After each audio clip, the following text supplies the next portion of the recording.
They mocked his lack of glowing armor until he fought off 12 assassins with a cracked rib cage and a stolen knife. Elias Thorne spat a mouthful of crimson onto the polished marble of Ithel Station. His breathing came in wet, ragged hitches.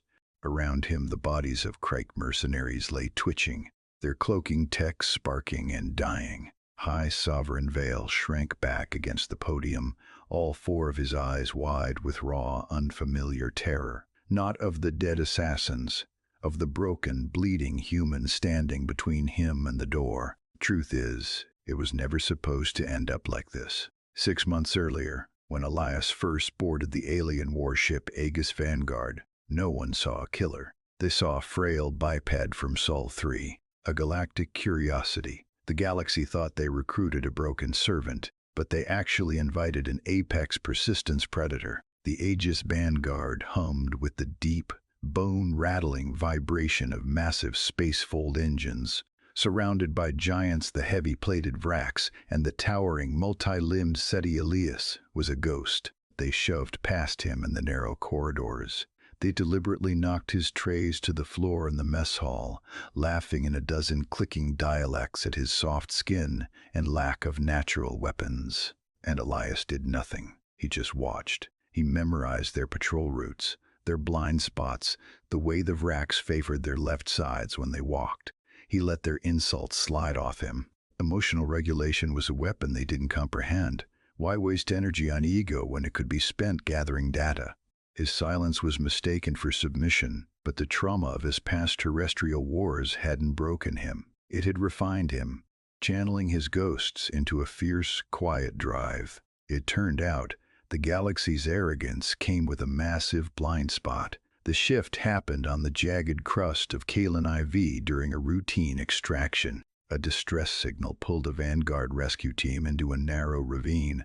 But when the shadows began hunting the alien elite, they learned why humanity's history is written in blood and survival. The Nixhound struck without warning. Moving like liquid glass, the beast bypassed the team's kinetic shields, their razor jaws tearing through Vrax's armor in seconds. Panic erupted. The towering aliens scattered, relying on frantic bursts of speed to flee back to the dropship. But Elias didn't run away. He ran after. The hounds were terrifyingly fast, but they lacked stamina. Elias locked on to the largest beast, the pack leader that had dragged a Seti medic into the dark. He chased it, mile after grueling mile over the cracked, hostile terrain. The air tasted of burnt copper and ash. The burn in his lungs was blinding, his legs turning to lead, the stinging sweat blurring his vision. But he didn't stop.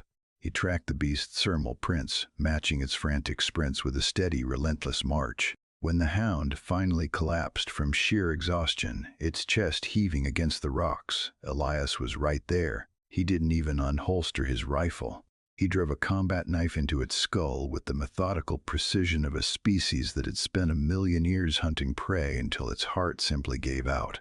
Elias carried the bleeding medic back to the ship in total silence, and the laughter on the Aegis Vanguard stopped forever. High Sovereign Vale huddled behind the fractured marble of the speaker's podium, his 4 hearts hammering a frantic, erratic rhythm against his ribs. To him, the universe made sense when hierarchies were respected. Vrax were the muscle, Seti were the minds.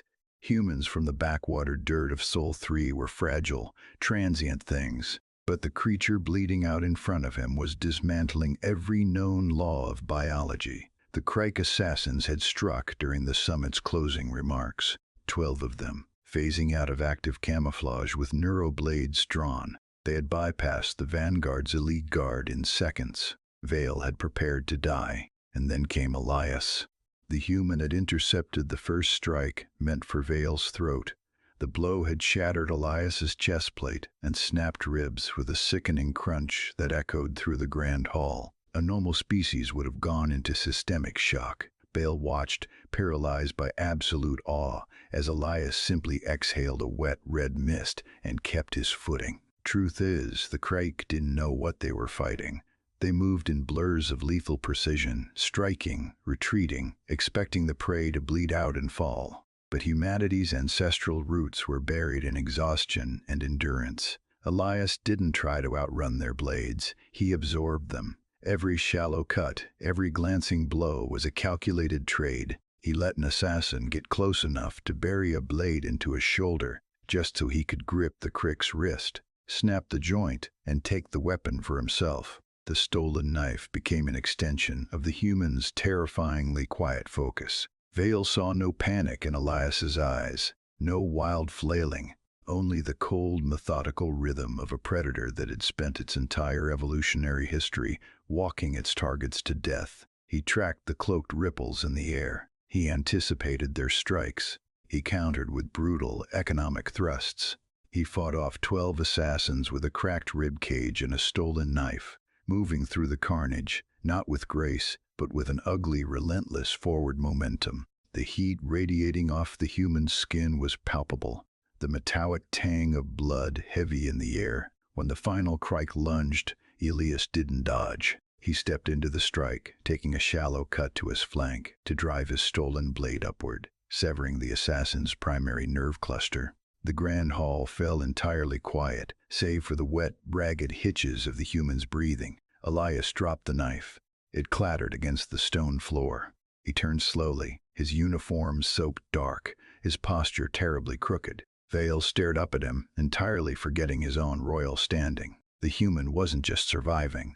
He was calm. The ghosts of his past wars, the trauma that had scarred his mind, had been transformed into an unbreakable shield for someone else. Elias sank heavily onto the steps of the podium. He didn't ask for a medic. He simply applied pressure to his side, looking out over the quiet hall. In the weeks that followed, the galaxy's perception shifted entirely. Athel Station became a monument to a new truth. The mockery aboard the Aegis Vanguard was replaced by a reverent, cautious distance. Elias miraculously survived wounds that would have stopped a Vrax's heavy infantry unit. But more importantly, Vale noticed the human had finally stopped carrying the weight of his past like a burden. Sitting by the observation deck, watching the stars blur into light-speed streaks, Elias finally looked at peace. He had found his place among the giants, proving that true strength wasn't about being untouchable. It was about how much you could bleed and still refuse to stop.